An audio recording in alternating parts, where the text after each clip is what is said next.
رسول کائنات حضرت محمد صلی اللہ علیہ وآلہ وسلم کا چوتھا نکاح حضرت حفصہ رضی اللہ تعالی عنہا سے ہوا، جو کہ حضرت عمر فاروق رضی اللہ تعالی عنہ کی صاحبزادی ہیں، اور آپ رضی اللہ تعالی عنہا کی والدہ کا نام زینب رضی اللہ تعالی عنہا بنت متون تھا، جو عثمان بن متون کی بہن تھی۔ آپ رضی اللہ تعالی عنہ کی ولادت بعثت نبوی صلی اللہ علیہ وآلہ وسلم سے 5 سال قبل ہوئی، جب قریش مکہ خانہ کعبہ کی ازسر نو تعمیر میں مصروف تھے۔ آپ رضی اللہ تعالی عنہ کا تعلق قریش کے معزز قبیلے بنی عدی سے تھا۔ اس طرح آپ رضی اللہ تعالی عنہ کا سلسلہ نسب 10ویں پشت میں لوئی پر حضور صلی اللہ علیہ وآلہ وسلم سے جا ملتا ہے۔ ظہور اسلام کے وقت سفارت اور ثالثی کے عہدے پر حضرت عمر رضی اللہ تعالی عنہ بن خطاب متمکن تھے۔ خاندانی حیثیت کے ساتھ ساتھ آپ رضی اللہ تعالی عنہ کا شمار قریش کے ان 17 افراد میں تھا جو پڑھنا لکھنا جانتے تھے۔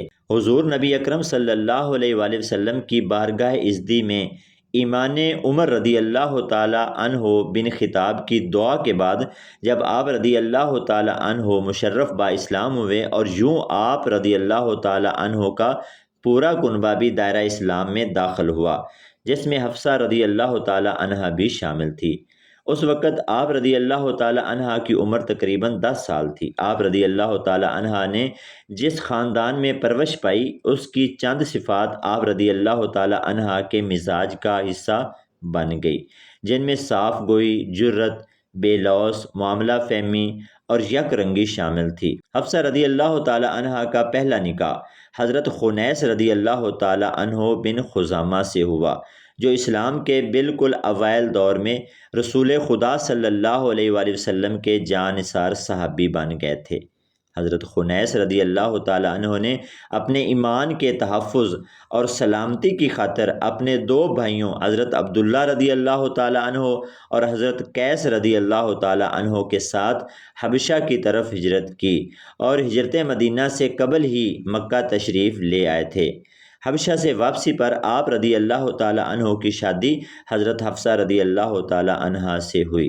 نبوت کے 13ویں برس رسول اللہ صلی اللہ علیہ وآلہ وسلم نے اپنے اصحاب رضی اللہ تعالی عنہ کو ہجرت مدینہ کی اجازت دے دی، چنانچہ حضرت حفصہ رضی اللہ تعالی عنہ اور ان کے شوہر بھی اس سفر میں شامل ہو گئے۔ حضرت حفصہ رضی اللہ تعالی عنہ نے اپنے شوہر، والد اور خاندان کے دیگر افراد کے ساتھ ہجرت کی تکالیف برداشت کی، اور ہجرت کے بعد مدینہ کی قریبی بستی قباء میں سکونت اختیار کی۔ 17 رمضان المبارک 2 ہجری کو حق و باطل کا معرکہ غزوہ بدر برپا ہوا، جس میں آپ رضی اللہ تعالی عنہ کے قبیلہ کے افراد نے بھی جرت اور شجاعت کے جوہر دکھائے اور بڑھ چڑھ کر حصہ لیا۔ اسی غزوہ میں آپ رضی اللہ تعالی عنہ کے رفیق حیات حضرت خنیس رضی اللہ تعالی عنہ کفار کا بے باکی سے مقابلہ کیا، اور زخموں کی تاب نہ لاتے ہوئے کچھ عرصہ بعد مدینہ میں ہی شہادت پا گئے۔ حضرت عمر فاروق رضی اللہ تعالی عنہ اپنی صاحبزادی کے لیے سخت پریشان تھے، اور عدت ختم ہونے کے بعد انہیں آپ رضی اللہ تعالی عنہ کے لیے کسی قابل اعتماد رفیق کی تلاش کی فکر لاحق ہوئی۔ حضرت عمر فاروق رضی اللہ تعالی عنہ نے حضرت ابو بکر صدیق رضی اللہ تعالی عنہ اور حضرت عثمان غنی رضی اللہ تعالی عنہ کے سامنے اپنی بیٹی سے نکاح کی پیشکش رکھی، لیکن انہوں نے معذرت کر لی۔ بالآخر آپ رضی اللہ تعالی عنہ حضور نبی اکرم صلی اللہ علیہ وآلہ وسلم کی بارگاہ اقدس میں حاضر ہوئے اور تمام تفصیل سے آگاہ کیا۔ آقا دو جہاں صلی اللہ علیہ وآلہ وسلم نے فرمایا، حفصہ رضی اللہ تعالی عنہ کی شادی اس شخص کے ساتھ ہوگی جو ابو بکر رضی اللہ تعالی عنہ اور حضرت عثمان غنی رضی اللہ تعالی عنہ سے افضل ہے، اور عثمان رضی اللہ تعالی عنہ کی شادی اس خاتون سے ہوگی جو حفصہ رضی اللہ تعالی عنہ سے بہتر ہے۔ نبی اکرم صلی اللہ علیہ وسلم نے حفصہ رضی اللہ تعالی عنہ کے لیے باقاعدہ نکاح کا پیغام بھیجا، جسے قبول کر لیا گیا۔ مہر 400 درہم مقرر ہوا، اور یوں حضرت حفصہ رضی اللہ تعالی عنہ کو حرم نبوی میں داخل ہو کر ام المومنین کا اعلیٰ و عرفہ درجہ نصیب ہوا۔ اس نکاح کے بعد جب حضرت ابو بکر صدیق رضی اللہ تعالی عنہ حضرت عمر رضی اللہ تعالی عنہ سے ملے اور کہا آپ رضی اللہ تعالی عنہ کی پیشکش پر میں اس لیے خاموش رہا کیونکہ حضور صلی اللہ علیہ وآلہ وسلم کو حضرت حفصہ رضی اللہ تعالی عنہ کا ذکر کرتے سنا تھا اور میں یہ راز افشا نہیں کرنا چاہتا تھا۔ یہ نکاح مبارک شعبان 3 ہجری میں ہوا۔ اس وقت ام المومنین حضرت حفصہ رضی اللہ تعالی عنہا کی عمر 22 سال تھی۔ حضرت حفصہ رضی اللہ تعالی عنہا جب حضور صلی اللہ علیہ وسلم کے نکاح میں آئیں تو اس وقت عائشہ صدیقہ رضی اللہ تعالی عنہا بھی آپ صلی اللہ علیہ وآلہ وسلم کے نکاح میں موجود تھی۔ زوجہ محترمہ کے لیے الگ الگ رہائش گاہ مہیا کی گئی تھی جو ایک حجرہ تھا۔ حجرے کی دیواریں کچی اینٹوں کی اور چھت کھجور کی شاخوں کی تھی۔ دروازے پر کمبل کا پردہ پڑا ہوا تھا۔ ام المومنین حضرت حفصہ رضی اللہ تعالی عنہا کو بھی مسجد نبوی صلی اللہ علیہ وآلہ وسلم کے شرقی جانب حجرہ ملا۔ فقر کا یہ عالم تھا کہ آرام کرنے کے لیے ٹاٹ کا ایک ٹکڑا بستر کے طور پر استعمال کیا جاتا۔ اکثر گزر اوقات دودھ اور کھجوروں پر ہوتا اور ہفتوں چولہے میں آگ نہ جلتی تھی۔ ام المومنین حضرت حفصہ رضی اللہ تعالی عنہا کا تعلق اس خاندان سے تھا جو اپنی فصاحت و بلاغت، فہم و فراست اور تقریر میں قریش میں نمایاں مقام رکھتا تھا۔ آپ رضی اللہ تعالی عنہ میں یہ خوبیاں بدرجہ اتم موجود تھی اور نبی اکرم صلی اللہ علیہ وسلم اس سے بخوبی واقف تھے، لہذا آپ رضی اللہ تعالی عنہ کی تعلیم و تربیت کا خصوصی انتظام کیا گیا۔ حضور صلی اللہ علیہ وآلہ وسلم نے اپنی صحابیہ حضرت شفا رضی اللہ تعالی عنہ بن عبداللہ کو حضرت حفصہ رضی اللہ تعالی عنہ کی تعلیم پر مامور کیا۔ انہوں نے آپ رضی اللہ تعالی عنہ کو نہ صرف لکھنا سکھایا بلکہ زہریلے کیڑے مکوڑوں کے کاٹنے کا دم بھی سکھایا۔ حضرت حفصہ رضی اللہ تعالی عنہ تعلیم و تفہیم کا بے پناہ شوق رکھتی تھی۔ یہی وجہ تھی کہ آپ رضی اللہ تعالی عنہ حضور صلی اللہ علیہ وآلہ وسلم کے فرمودات و اقوال نہایت توجہ سے سنتی، اور اگر ذہن میں کوئی سوال پیدا ہوتا تو نبی اکرم صلی اللہ علیہ وآلہ وسلم سے استفسار فرمایا کرتی تھی۔ ام المومنین حضرت حفصہ رضی اللہ تعالی عنہا نے 10 ہجری میں حضور نبی اکرم صلی اللہ علیہ وآلہ وسلم کی معیت میں حج کی ادائیگی کا شرف حاصل کیا اور نبی اکرم صلی اللہ علیہ وسلم کی زیر نگرانی تربیت اس جماعت کا حصہ بن گئی جس نے خواتین سے متعلق حج کے آداب و مناسک اور احکام و مسائل کی تعلیم دیگر خواتین تک پورے وثوق کے ساتھ پہنچائی۔ آپ کے مزاج میں کسی قدر تیزی تھی، غالباً یہ پدری اثر تھا، اس لیے آپ کبھی کبھی آپ صلی اللہ علیہ وآلہ وسلم کے ساتھ بے باکی سے گفتگو کرتی تھی۔ جب آپ کے والد محترم حضرت عمر فاروق کو اس بات کا علم ہوا تو آپ کو سخت رنج ہوا اور آپ ان کے گھر تشریف لائے۔ بیٹی نے باپ کی عزت و تکریم کی، لیکن آپ نے پوچھا کیا تم آپ صلی اللہ علیہ وسلم کو برابر کا جواب دیتی ہو؟ بیٹی نے کہا ہاں میں کبھی کبھی ایسا کرتی ہوں۔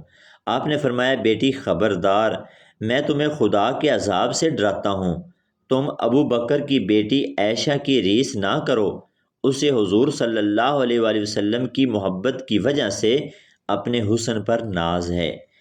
صحیح بخاری کی روایت میں خود حضرت عمر سے یہ منقول ہے کہ ہم لوگ جہلیت میں عورتوں کو ذرہ برابر وقت نہ دیتے تھے، اسلام نے ان کو درجہ دیا اور قرآن میں ان کے متعلق آیتیں اتری تو ان کی قدر و منزلت معلوم ہوئی۔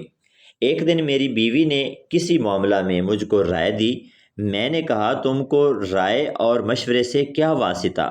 بولی ابن خطاب تم کو ذرا سی بات بھی برداشت نہیں، حالانکہ تمہاری بیٹی رسول اللہ صلی اللہ علیہ وآلہ وسلم کو برابر کا جواب دیتی ہے، یہاں تک کہ آپ صلی اللہ علیہ وسلم دن بھر رنجیدہ رہتے ہیں۔ قرآن مجید 23 برس کے عرصے میں وقفے وقفے سے رسول اللہ صلی اللہ علیہ وآلہ وسلم پر نازل ہوا۔ جو ہی آپ صلی اللہ علیہ وسلم پر وحی نازل ہوتی تو صحابہ کرام رضی اللہ تعالی عنہ اسے آپ صلی اللہ علیہ وآلہ وسلم کی زبان مبارک سے سن کر قلب و ذہن میں محفوظ کر لیتے تھے۔ مگر آپ صلی اللہ علیہ وآلہ وسلم نے اپنی حیات مبارکہ میں اس امر کا انتظام فرما دیا تھا کہ وحی الہی کو احاطہ تحریر میں لایا جائے۔ چنانچہ یہ اہم خدمت دوسرے صحابہ کرام رضی اللہ تعالی عنہ کے ساتھ ساتھ حضرت حفصہ رضی اللہ تعالی عنہا کے سپرد کی گئی۔ آپ رضی اللہ تعالی عنہا حضور اکرم صلی اللہ علیہ وآلہ وسلم کی ہدایت کے مطابق نازل شدہ آیات کو لکھ کر اپنے پاس محفوظ کر لیتی۔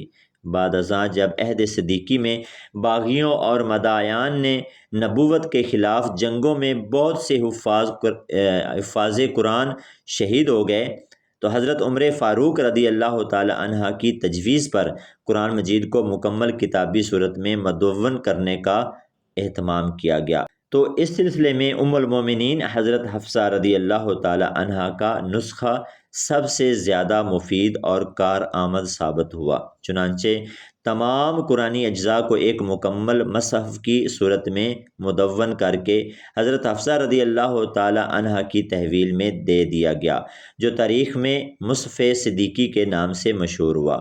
دور عثمانی میں اجمیوں کی ایک بڑی تعداد دائرہ اسلام میں داخل ہوئی تو قرآن مجید کی کتابت، املا اور تلفظ میں اختلاف کی صورتیں سامنے آئیں تو خلیفہ وقت عثمان غنی رضی اللہ تعالی عنہ نے حضرت حفصہ رضی اللہ تعالی عنہا کے پاس موجود نسخے کی نقول کروا کر مختلف شہروں میں بھیجی تاکہ پوری امت اختلاط و انتشار سے محفوظ ہو جائے۔ اس طرح اللہ رب العزت نے قرآن مجید کی ترتیب و تدوین اور حفاظت میں حضرت حفصہ رضی اللہ تعالی عنہا سے بڑھ کر اہم کام لیا۔ روایات سے معلوم ہوتا ہے کہ حضرت حفصہ رضی اللہ تعالی عنہا اپنی خاندانی خصوصیات کی وجہ سے طبعاً تیز مزاج تھی اور بلا جھجک اپنی رائے کا اظہار کر لیا کرتی تھی۔ عرب معاشرے میں عورت کو دبا کر رکھا جاتا تھا اور کسی بھی معاملے میں مشورہ لینا اپنی توہین تصور کیا جاتا تھا، مگر حضور نبی اکرم صلی اللہ علیہ وآلہ وسلم نے ازواج مطہرات رضی اللہ تعالی عنہا کو اپنی رائے کے اظہار کی مکمل آزادی دے رکھی تھی۔ یہی وجہ تھی کہ حضرت حفصہ رضی اللہ تعالی عنہا حضور صلی اللہ علیہ وآلہ وسلم کے ادب و احترام کو ملوز خاطر رکھتے ہوئے بے تکلفانہ گفتگو کر لیتی تھی۔ ام المومنین حضرت حفصہ رضی اللہ تعالی عنہا نے شعبان 45 ہجری میں وفات پائی، جبکہ آپ کی عمر مبارک 63 برس تھی۔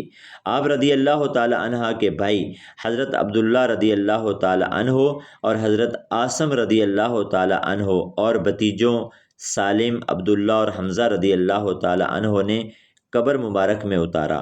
آپ رضی اللہ تعالی عنہ نے اپنے بھائی حضرت عبداللہ بن عمر رضی اللہ تعالی عنہ کو وصیت فرمائی تھی کہ ان کی جائیداد رفائی کاموں کے لیے وقف کر دی جائے۔ اللہ تعالیٰ سے دعا ہے کہ اللہ تعالیٰ ہمیں امہات المومنین کا ادب و احترام کرنے کی توفیق عطا فرمائے۔